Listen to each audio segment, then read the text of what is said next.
28 July দিনা এই ঘটনা সংঘটিত হল দুদিন এতিয়া অতিক্ৰম কৰিলে কিন্তু আৰক্ষী এতিয়াও এই ডকাইতৰ দলক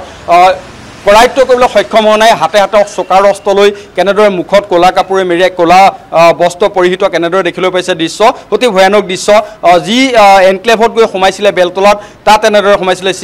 চিচিটিভি কেমেৰাত বন্দী হৈছিলে কিন্তু মহানগৰ আৰক্ষীয়ে এই ডকাইতৰ দলটোক এতিয়ালৈকে গ্ৰেপ্তাৰ কৰিবলৈ সক্ষম হোৱা নাই সন্মুখত স্বাধীনতা দিৱস আহি আছে স্বাধীনতা দিৱসৰ সমান্তৰালকৈ এনেদৰে চুৰি আৰু ডকাইতি কাণ্ড সংঘটিত হৈছে মহানগৰ আৰক্ষীয়ে কিয় এই নিৰাপত্তাৰক্ষী নাছিল গ্ৰেপ্তাৰ কৰিবলৈ সক্ষম হোৱা নাই কৰায়ত্ব কৰিবলৈ সক্ষম হোৱা নাই জনসাধাৰণৰ ব্যক্তিগত নিৰাপত্তাৰক্ষী নাছিল নেকি হয় যি দৃশ্য দেখিবলৈ পাইছে নন্দন এয়া হৈছে চিচিটিভিত কেমেৰাত বন্দী হোৱা দৃশ্য কিন্তু তাত নিৰাপত্তাৰক্ষী সেই সময়ত নাছিলে গতিকে এই ঘটনা আজি দুদিন সংঘটিত হৈছে মহানগৰ আৰক্ষীয়ে তদন্ত কি হিচাপত আগবঢ়াই লৈ গৈছে জনসাধাৰণৰ নিৰাপত্তাৰ কথা আছে এনেদৰে যদি হাতত চোকা অস্ত্ৰ লৈ ডকাইতি কাণ্ড সংঘটিত কৰিবলৈ এটা দল যায় সন্মুখত যদি গৃহস্থক পায় বা কোনোবাই বাধা দিয়ে তেতিয়াহ'লে সেইজন ব্যক্তিৰ জীৱনৰ প্ৰতি যে ভাবুকি অৰ্থাৎ মনোৰঞ্জনৰ সময় কম এটা গুৱাহাটীত এনে অৱস্থা হৈছে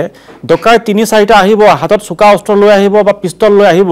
আৰু যদিহে তেওঁলোকে দৰ্জা ভাঙিব পাৰিলে তেন্তে তেওঁলোকে লুটপাট কৰিলে যদিহে কোনো লোকে বাধা দিলে এই লোহাৰ অস্ত্ৰৰে খুন্দিয়াই বা পিষ্টলেৰে গুলিয়াই তেওঁলোকে হত্যা কৰি গুচি যাব অৰ্থাৎ এনে অৱস্থা হৈছে নেকি গুৱাহাটীত প্ৰতিজন ব্যক্তিক এটা মাৰণাস্ত্ৰৰ প্ৰয়োজন হৈছে নেকি এই ধৰণৰ অৱস্থা হৈছে নেকি যে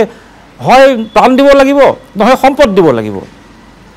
এতিয়া গুৱাহাটীত এই অৱস্থা হৈছে যে সকলোৱে মাৰণাস্ত্ৰ লৈ ফুৰিব লাগিব আত্মৰক্ষাৰ বাবে নন্দন আত্মৰক্ষাৰ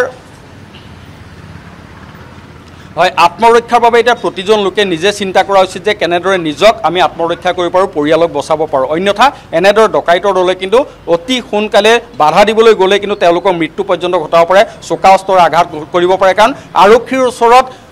এই দৃশ্য যোৱাৰ পিছত এতিয়ালৈকে তদন্ত কৰি কিন্তু ডকাইতৰ দলক গ্ৰেপ্তাৰ কৰিবলৈ সক্ষম হোৱা নাই গতিকে আৰক্ষীৰ ওপৰত ভৰসা কিমান কৰিব পাৰি প্ৰতিজন লোকে আজি অন্ততঃ চিন্তা কৰা উচিত